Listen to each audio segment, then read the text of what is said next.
Tekrardan herkese merhabalar. Kanalıma ve mutfağıma hoş geldiniz. Bugün sizlere çok lezzetli bir tarif vermek istiyorum. Tarifimize hemen başlayalım. Yarım çay bardağı yoğurt, yarım çay bardağı sıvı yağ, yarım çay bardağı ılık su ekleyerek malzemeyi karıştıralım. Bir adet yumurta ekleyelim ve karıştırmaya devam edelim.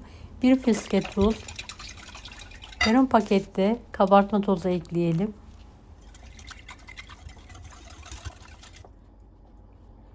Bunu azar azar ekleyerek hamurumuzu yoğurmaya başlayalım. Ele yapışmayan yumuşak bir hamur olmalı. Toplamda 5,5 çay bardağı un kullandım.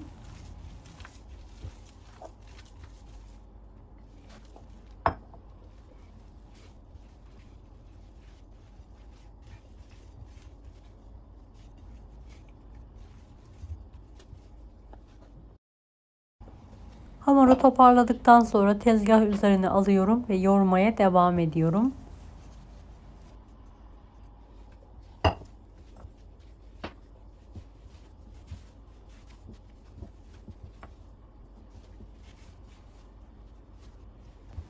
Pürüzsüz bir hamur olana kadar yoğurmaya devam edelim. Ne kadar yoğurursak o kadar güzel bir hamur elde etmiş oluruz.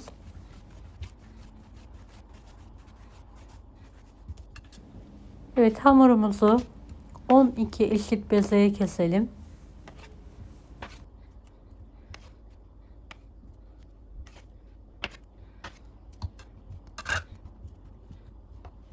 Evet, bezeleri tek tek yuvarlayalım.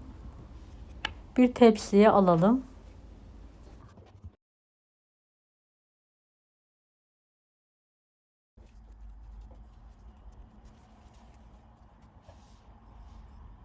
Un serpilmiş tepsinin üzerine bezelerimizi alalım. Üzeri kapalı bir şekilde en az 1-2 saat dinlenmeye bırakalım.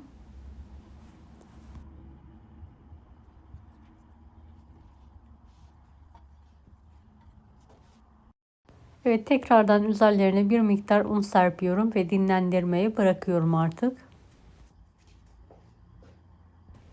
Dinlenmiş bezelerden bir tanesini tezgah üzerine alıyorum. Nişasta ve un karışımı ile ilk bezemi açmaya başlıyorum.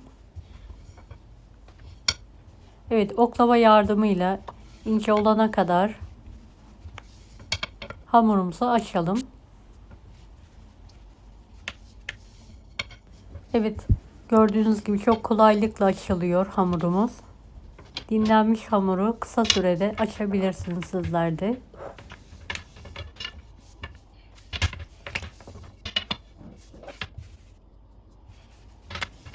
Videomu bu kısma kadar izlediyseniz yorum kısmına herhangi bir emoji bırakırsanız bana destek olmak için sevinirim.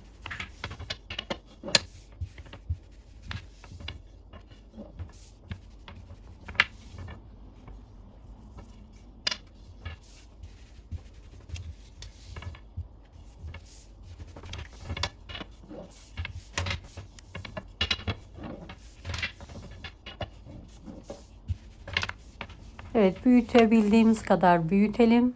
Nişastalı kalmasın, ona dikkat edelim.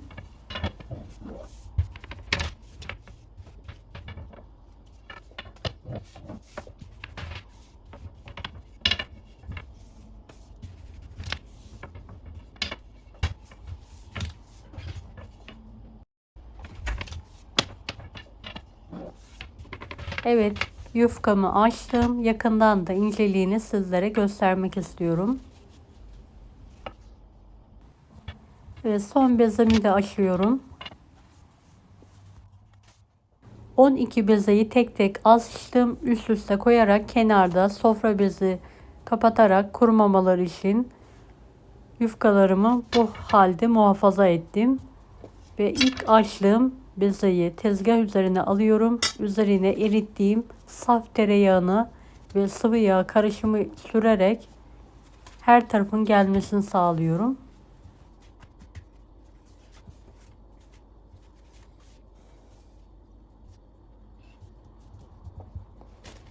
Evet, ince çekilmiş ceviz serpelim her tarafına gelecek şekilde serpmeye dikkat edelim.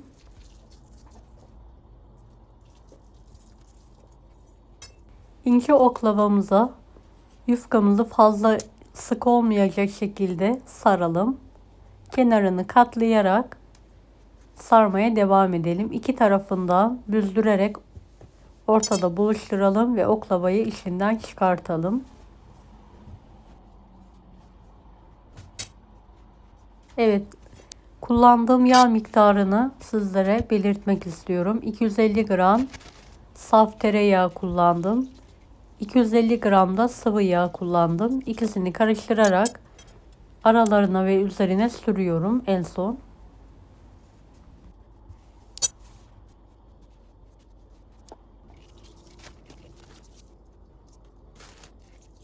Evet, arasına dilediğiniz malzemeyi kullanabilirsiniz. Antep fıstıklı da fındıklı da çok lezzetli oluyor.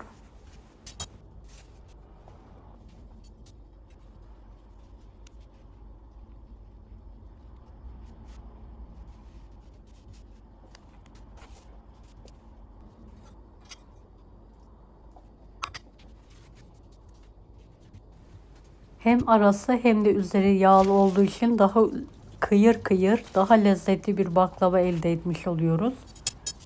Mutlaka yufkanın üzerine yağ sürmeyi unutmayınız.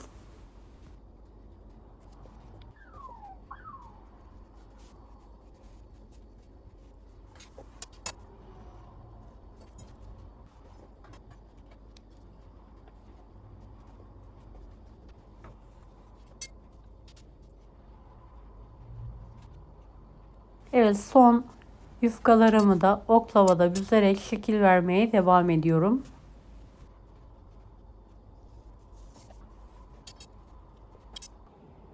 Evet, hamurların, yufkaların hepsine şekil verdim.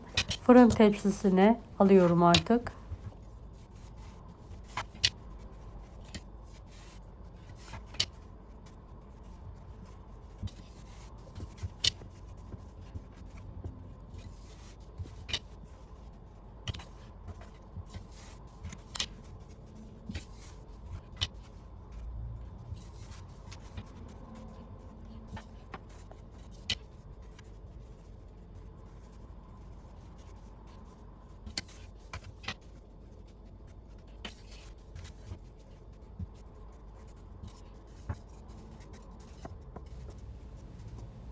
Aralarda mutlaka biraz boşluk bırakalım. Kabarma olacağı için sıkışma olmasın tepside.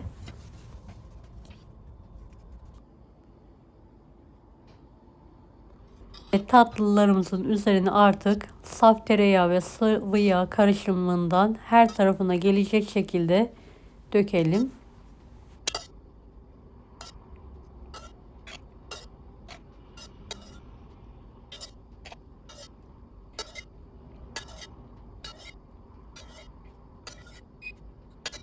Fırınımızı 170 dereceli alt üst ayara getirerek önceden ısıtalım.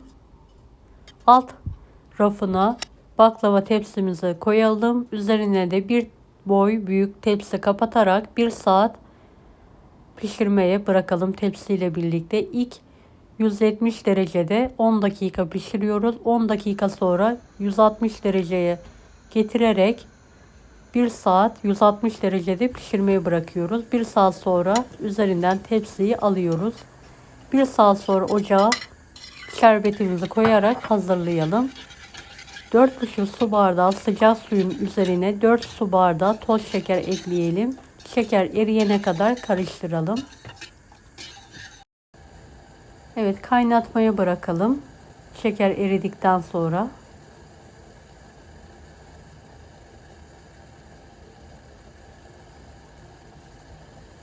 Kaynamaya başlayınca dakika tutalım. 30-35 dakika kıvam alana kadar orta ateşte şerbetimizi kaynatalım.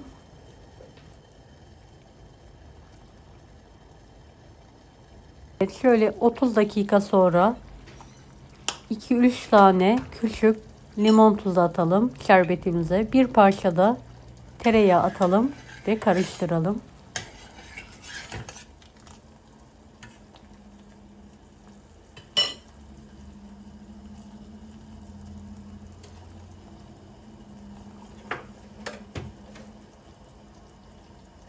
30 dakika sonra kıvam almaya başlarken başından hiç ayrılmayalım. Kontrollü bir şekilde kıvam almasını bekleyelim. Kepçeden veya kaşıktan ağır ağır akmaya başlayınca altını kapatalım. Daha kıvam almadığı için başında kaynatmaya devam ediyorum. Evet, altı kıvam aldı. Hemen altını kapatıyorum. Fırından da aynı anda baklavamı çıkartıyorum. Ocağın üzerine alıyorum. Baklavanın yarısını sıcak sıcak döküyorum. Şerbet sıcak, baklava sıcak olacak şekilde şerbetini dökelim. Ocağın altını da kısık ayara getirelim ve çekmesini bekleyelim. Yedire yedire şerbetin hepsini dökelim.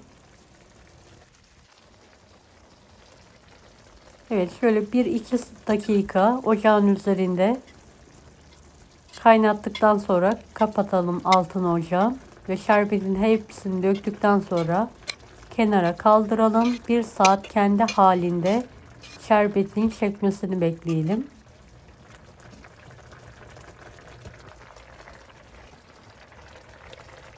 Evet, gördüğünüz gibi 1 saat sonra şerbetin hepsini çekti. Üzerine Antep fıstığı serperek süslüyorum.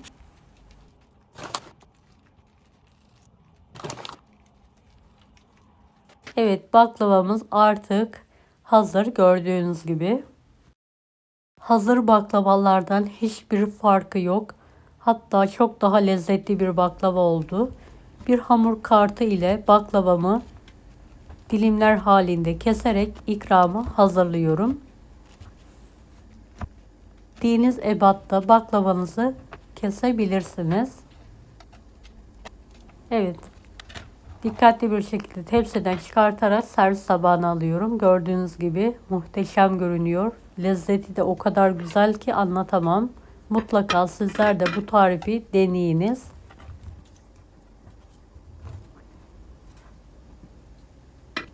Hem şerbeti hem hamuruyla her şey gerçekten tam kıvamında oldu. Evet, bir tanesinin tadına bakmak istiyorum. Bol malzemeli, çok lezzetli, atom lezzetinde bir baklava oldu. Gördüğünüz gibi bol malzemeli, çok lezzetli, kıyır kıyır bir baklava oldu.